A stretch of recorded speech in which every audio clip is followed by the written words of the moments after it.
कल हुनैन शाह ने नसीम शाह की टीम को हराकर उबैद शाह की टीम को प्लेऑफ के सिनेरियो से बाहर कर दिया। जॉग असाइड, लेकिन जिस किस्म की परफॉर्मेंसेस कल हैदराबाद ने दी हैं, आई थिंक वो डिज़र्व करते थे सुपर 4 के अंदर क्वालीफाई करना। और कल ऑफ़िशियली जो है वो Lahore Qalandars out of the tournament हो चुकी है। और उसके बाद मीम्स का एक तसलसल हमें पूरे सोशल मीडिया के ऊपर देखने को मिला। और ये ना सिर्फ मीमर्स की तरफ से बल्कि तमाम सुपर लीग की फ्रेंचाइज़ी हैं, उन्होंने भी बड़ा ट्रोल किया। क्या ऐसी वजह बनी कि Lahore Qalandars up to the mark performances नहीं दे पाई, सुपर 4 के लिए क्वालीफाई नहीं कर पाई। दूसरी तरफ फैन्स आ रहे हैं और कल इस्लामाबाद और पेशावर ज़र्नी का पहला क्वालीफायर खेला जाना है। इन तीनों टॉपिक्स के ऊपर मैं आज इस वीडियो के अंदर डिस्कशन करूँगा और होप्स हो कि आपको ये वीडियो पसंद आएगी। फर्स्ट ऑफ ऑल जो मुझे ये चीज़ समझ आती है कि अगर टीम्स के पर्सपेक्टिव से देखा जाए कि ट्रोलिंग की जो वजह बनाई जा रही है लाहौर कलंदर्स को, वो रिसेंट पास्ट में जो उनका जो तजुर्बा है या जो उनकी टाइप ऑफ क्रिकेट वो इन द रिसेंट पास्ट पिछले 3 से 4 सालों के अंदर खेलते आ रहे हैं कि जब भी वो लड़खड़ाते किसी भी तरीके से सुपर 4 के लिए क्वालीफाई करते हैं, उसके बाद टीम्स के लिए उनको हराना मुश्किल हो जाता है। और यही एक वजह है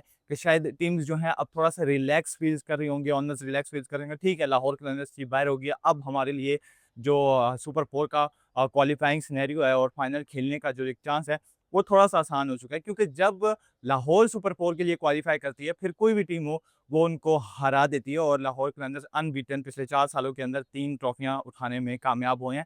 ये सबसे बड़ी वजह मुझे लगता है कि टीम्स के माइंड में होगी। और लाहौर के बाहर होने के बाद उनको ट्रोल इसीलिए किया जा रहा है, थोड़ा-सा रिलैक्स माहौल है। अब जो नेगेटिव चीज़ मुझे लगती है लाहौर कलंदर्स की बाहर हुई है और उसकी जो वजह बनी है, वो ये है कि लाहौर कलंदर्स के जो प्लेयर्स हैं, ख़ास तौर पर Shaheen Shah Afridi the captain of Pakistan ODI national team, और अब लाहौर कलंदर्स को भी पिछले 4-5 साल से उनकी नुमाइंदगी कर रहे हैं। रिसेंट पास्ट पीएसएल के अंदर उनका बड़ा अच्छा सैंपल साइज़ है एज़ अ कैप्टन। लेकिन आई थिंक कि शाहीन को अपने एटीट्यूड के ऊपर काम करना होगा। शायद मैं गलत भी हूँ, लेकिन जो मेरी असम्पशन्स हैं रिलेटेड टू शाहीन, जब आप एक नाम बना लो, जब आप अपने पूरे मुल्क को रिप्रेज़ेंट कर रहे हो, पाकिस्तान के प्रीमियम फ़ास्ट बॉलर कहलाए जाते हो, अगर ये सारी चीज़ें आपको लोग कहें और लोग आपको ये लक़ब दें किंग और शाहीन, ईगल और जो भी, वो आपके साथ ज़्यादा सूट करता है एज़ कम्पेयर टू कि अगर आप खुद ये कहो कि मैं तो पाकिस्तान का किंग हूँ या मैं तो पाकिस्तान का प्राइम फ़ास्ट बॉलर हूँ, तो ये चीज़ें आपके साथ ज़ेब नहीं देती। और तब भी नहीं ज़ेब देती कि जब आपकी परफ़ॉर्मेंसेज़ हों। लेकिन अनफॉर्चुनेटली रिसेंट पास्ट में अगर हम पिछले 3 साल का रिकॉर्ड उठा के देखें, शाहीन, रिज़वान, बाबर, शादाब, ये तमाम पाकिस्तान के बड़े प्लेयर्स हैं, फ़खर ज़मान, लेकिन unfortunately they are not able to perform well for Pakistan in national side. और वही बात आ जाती है कि इश्तिहारी क्रिकेटर्स हैं, कहना नहीं चाहिए, लेकिन अनफॉर्चुनेटली शाहीन शाह को अपने ये जो एटीट्यूड है उसके ऊपर काम करना होगा। 2 मैचेज़ ये अपनी गंदी बॉलिंग की वजह से हारे हैं। एक मैच इनको हारिस रऊफ ने हरवाया, जिसमें बॉल ट्रैम्पिंग का भी इल्ज़ाम लगा इनके ऊपर। और उसके बाद अब्बास अफरीदी जैसे लोअर मिडल ऑर्डर बैट्समैन से आप 9 से 10 रन कंसीड करा देते हो। ऑल्दो कि अगर वो 12-15 रन्स जो पहले थे वो भी होते, तो वो भी चेज़ हो जाने थे। फिर दूसरे मैच में अभी पिछले दिनों खुशदिल शाह, जिनका मैंने आज तक कभी प्राइम नहीं देखा, उनके हाथों आप 3 ओवरों में 44 रन चेज़ करवा देते हो। उसमें Shaheen Shah premium fast bowler छक्के-चौके खाते हैं। और जो उसकी लेंथ है, as a player, as a fan, as a journalist, हम सबको ये चीज़ पता है कि खुशदिल शाह जब खेलते हैं, जब लोअर मिडल ऑर्डर में खेलते हैं, तो वो लेग साइड को टारगेट करते हैं, डीप इन द क्रीज़ जाकर खेलें। और क्या शाहीन, जो कि पाकिस्तान को पिछले 7 से 8 साल से सर्व कर रहे हैं, जो पाकिस्तान के मोस्ट एक्सपीरियंस फास्ट बॉलर हैं, उनको इस चीज़ का आइडिया नहीं है कि अगर मैं मिडल स्टंप में या 3 विकेटों के अंदर या 3 विकेटों से थोड़ा-सा लेग स्टंप पे बॉल करूँगा, वो मुझे हिट करने जाएगा ऑफ स्टंप पे। और वही उसका मेन एरिया है, वही उसका स्ट्रॉन्ग एरिया है। Why not I take 3 fielders on the off side और वाइड यॉर्कर करो and let's see how he will perform there. अगर वो वहाँ से शॉट मारता है, तो वो उसकी गुड लक है या वो उसकी एक अच्छी काबिलियत वाली शॉट होगी। लेकिन अगर उसको आप उसी के पैरों पे बॉल दोगे, तो वो रन्स करेगा। तो ये अवेयरनेस कहाँ पे है? एटीट्यूड दिखाना हो तो रमीज़ राजा, जब आप एक मैच बड़ी मुश्किलों से बड़ा क्लोज़ जाके एक मैच जीते थे, तो उसके बाद इंटरव्यू के अंदर आप रमीज़ राजा ने आपसे ये क्वेश्चन पूछा कि आपका ये मैच जो है वो बड़ा करीबी मैच हुआ था, 7-8 रन से आप जीते हैं, तो आपका कैसा मसलन आप एक्सप्लेन करें इसको। तो शाहीन ने स्ट्रेट फॉरवर्ड उनका आंसर क्वेश्चन कट करते हुए ये कहा कि नहीं, हम तो ये मैच बड़ी ईज़िली जीत चुके हैं और हमारे लिए तो ये कुछ मुश्किल चीज़ नहीं है। ये एटीट्यूड जो है ना, इंसान को मार देता है। और ये एटीट्यूड तब आपके साथ अच्छा लगता है,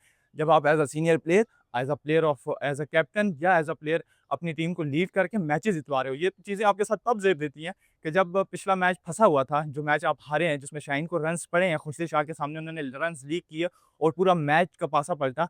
ये अगर आप वहाँ पर अच्छी परफ़ॉर्मेंसेज़ देते, वो मैच अपनी टीम को जितवाते, हारिस रऊफ ने माशाल्लाह से सेकंड लास्ट ओवर में आके जो थोड़े बहुत रन्स रहते थे, वो उसी में पूरे करा दिए। तो ये जो आप तारा और सितारा 2 भाई हैं, अगर आप अच्छी परफ़ॉर्मेंसेज़ दें विद द बॉल, तो आपका ये जो एटीट्यूड है ये लोगों को समझ आएगा और शायद फिर लोग आपको ट्रोल ना करें।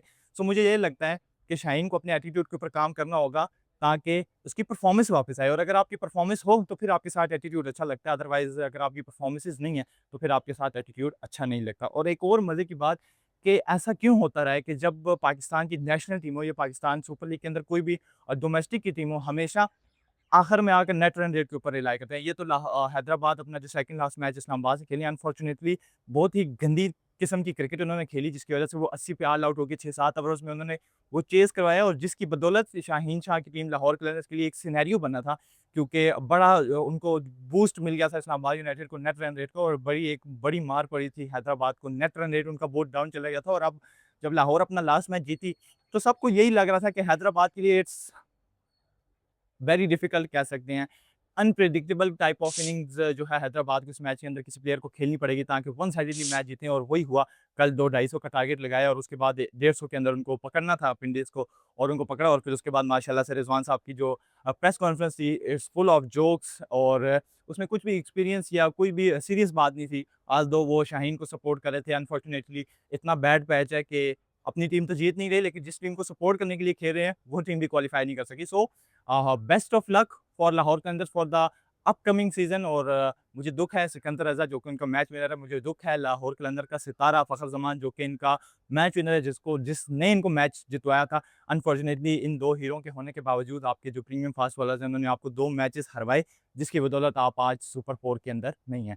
अब बात करते हैं जब मोहसिन नकवी साहब ने स्टेटमेंट दी है कि पीएसएल के अंदर फैंस को अलाउ किया गया है, तो मैंने तकरीबन 20-25 दिन पहले राइट जब हमारा पीएसएल शुरू हुआ था उसके हफ्ते डेढ़ बाद मैंने आपको ये चीज़ उसी टाइम बता दी थी कि लाहौर के अंदर जब सुपर 4 के मैचेस होंगे, तो उसके अंदर क्राउड को अलाउ किया जाएगा और उससे पहले जो मर्ज़ी हो जाए, जितने भी हालात ठीक हो जाएँ, क्राउड को अलाउ नहीं किया जाएगा और ये मीटिंग हो चुकी थी, लेकिन उसकी अनाउंसमेंट अब हुई है, होप्स हो कि मेरी वो खबर भी ठीक हुई और अब मज़ा आएगा सुपर 4 के अंदर। एक नई एनर्जी होगी, थोड़ा ज़्यादा प्रेशर्स होगा टीम के एक-दूसरे के खिलाफ क्योंकि एज़ अ क्रिकेटर जब हम भी खेलते हैं, खाली ग्राउंड होता है, इट्स टाइप ऑफ कुछ उसके अंदर आपके ऊपर प्रेशर नहीं होता, ठीक है, ये नॉर्मल मैच की तरह होता है, लेकिन जब आपके सामने इर्द-गिर्द क्राउड हो, आपके ऊपर क्वालीफायर, सेमीफाइनल का प्रेशर हो, फिर आप जैसा परफ़ॉर्म करते हो, वहाँ पर नज़र आता है कि किस प्लेयर के अंदर कितना दम है और वो कितनी स्ट्रेंथ रखता है अपनी परफ़ॉर्मेंसेज़ लोगों के सामने दिखाने में और वहाँ पे आपका असल टेस्ट होता है। तो आई होप सो कि कल जो कि पहला क्वालीफायर खेलना जाना है इस्लामाबाद और पेशावर ज़र्नी के दरमियान, उसके अंदर फैन्स भरपूर तादाद में आएँ, ग्राउंड को फुल किया जाए और एक अच्छा मैच देखने को मिले, ना कि वन साइडेड हो और जो भी टीम पहला क्वालीफायर जीतेगी, वो फाइनल के लिए क्वालीफाई कर जाएगी और दूसरी टीम जो कि हारेगी वो फिर दूसरा एलिमिनेटर खेलेगी और जो तीसरी-चौथी टीम्स में से मैच जो टीम जीतेगी वो फिर हारने वाली टीम के साथ दूसरा एलिमिनेटर खेलेगी और फिर उनमें से जो जीतेंगे वो फाइनल खेलेंगे। तो इट्स मीन कि पहली दोनों में से जो भी हारेंगे उनको एक चांस मिलेगा। लेकिन जो तीसरी-चौथी में से जो जब दूसरा मैच होगा परसों, वो हारेंगे तो उनमें से एक बाहर हो जाएगा।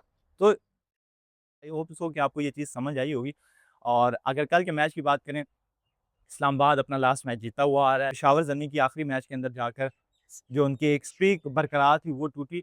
दोनों टीम्स वेल सेटल्ड हैं। पेशावर के पास पेस अटैक का थोड़ा-सा इश्यू नज़र आ रहा है जब से शरीफुल इस्लाम और नहीद राना गए हैं। रन्स उनको लीक हो रहे हैं और मिडल ऑर्डर में सुफियान मुकीब ने बड़ी अच्छी बॉलिंग की है throughout the tournament. Hope so Kusal Mendis और बाबर आज़म का ऊपर से इनिंग का स्टार्ट कैसा होता है और फिर नीचे से आके स्पिनर उनका जो है वो कैसी परफॉर्मेंसेज़ देता है, इसको देखना होगा और इस्लामाबाद की अगर बात करें तो सारे ही परफॉर्मेंसेज़ करते आ रहे हैं और मैं थोड़ा-सा डिसहर्ट हूँ कि शायद हैदर अली को ज़्यादा चांसेस इस पूरे टूर्नामेंट में देने चाहिए थे। शायद शादाब खान को खुद नीचे आना चाहिए था और हैदर अली को मैं देखना चाहता था कि वो कैसा परफॉर्म करे। अल्लाह करे अगले 2 मैचेज़ के अंदर उसको चांस मिले और वो अपना जो एक्सपीरियंस है, जो उसने 2 सालों के अंदर अपने ऊपर हार्ड वर्क किया, वो दिखा सके। आज की वीडियो के लिए इतना ही, मिलते हैं नेक्स्ट वीडियो में, तब तक के लिए इजाज़त दीजिए। अल्लाह हाफ़िज़।